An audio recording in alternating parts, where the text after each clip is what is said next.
Hello, brothers. Peace be upon you all. I pray you guys are doing well. It's another day of No Porn November. We're on day 10 now. Man, geez, the third way through the month already, Hope people are doing well. Hope those streaks are climbing higher. Hope people are experiencing freedom. That people have finally made that commitment to say, yes, I am done. I'm happy to be free now. I'm going to enjoy every minute of this. I'm going to keep going. There's no reason to look back behind us at all the destruction and devastation that the addiction caused us. Let's keep moving forward.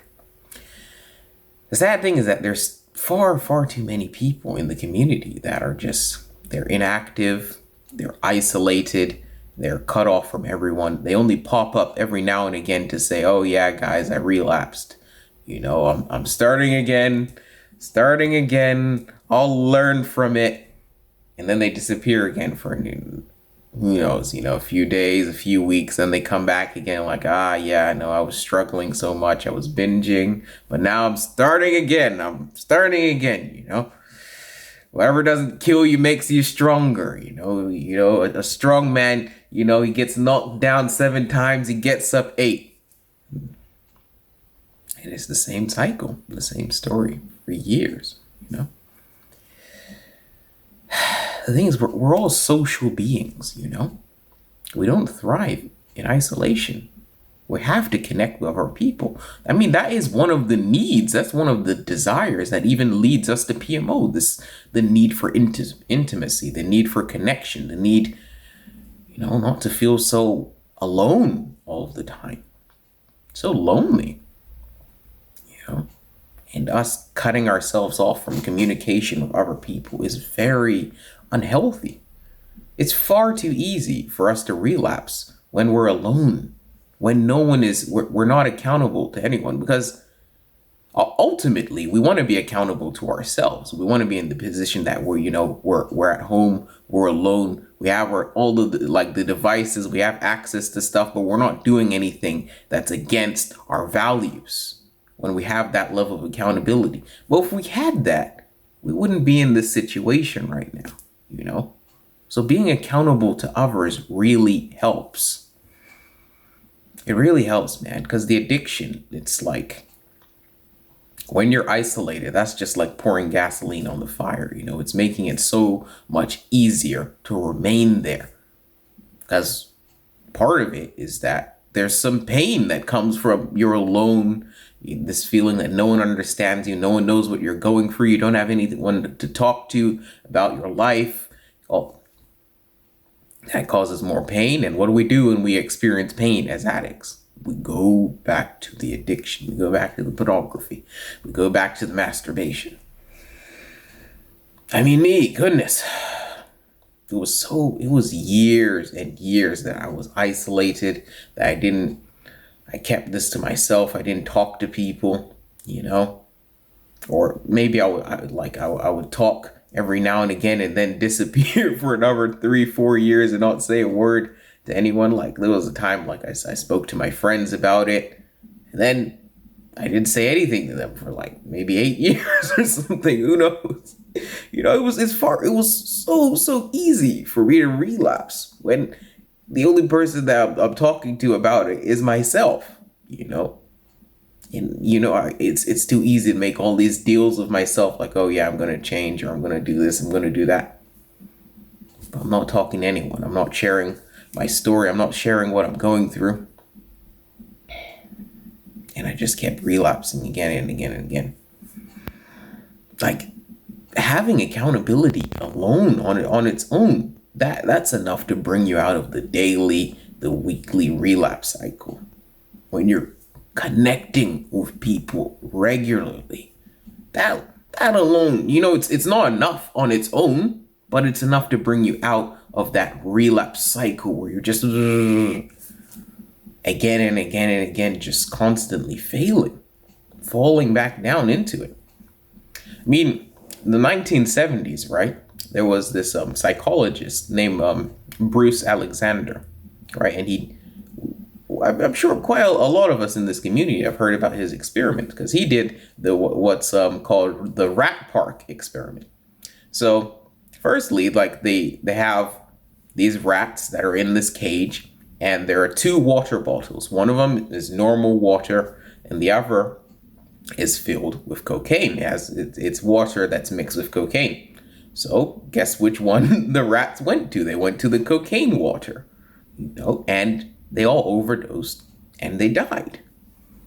Sad, poor rats, right? But then he's like, the thing is, these rats have nothing else to do besides drink water or drink cocaine water. So let me make this different. So he made Rat Park. Rat Park was like this amazing, it's like paradise for rats. There's all these different like tunnels and all these different things for them to climb on and everything. There's other rats in there for them to socialize with. There's all these different fun rat activities. It was great. And then on one end of it, he has the normal water, and the other end, he has the cocaine water. And he's like, okay, let's see how they do now. In Rat Park, 0 rats overdosed. Very, very, very few of them even drank any of the cocaine water. And when they did, they weren't very interested. They moved on. Like, I don't care about this. They went back to the normal water. Why? Because they're there. They're having fun. They're enjoying their life. They're engaging with other rats. They're connecting. In the other one, where they were all isolated, no social relations or anything, the rats died. And that's something that we can take lessons from as humans. We also have that need for connection, to be with other people. And the thing is, the rats, they were happy. So that's why they didn't need the drug.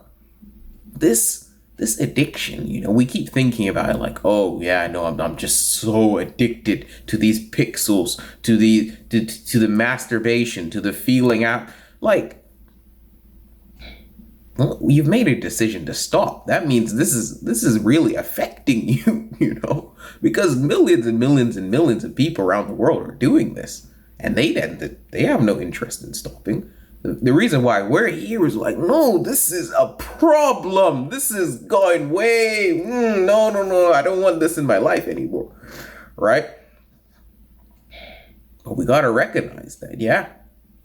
If we're when we're happy, we don't do this. When we're connected to other people, we don't do this activity. We come here when we feel pain. It's like replacing the connection that we desire with PMO.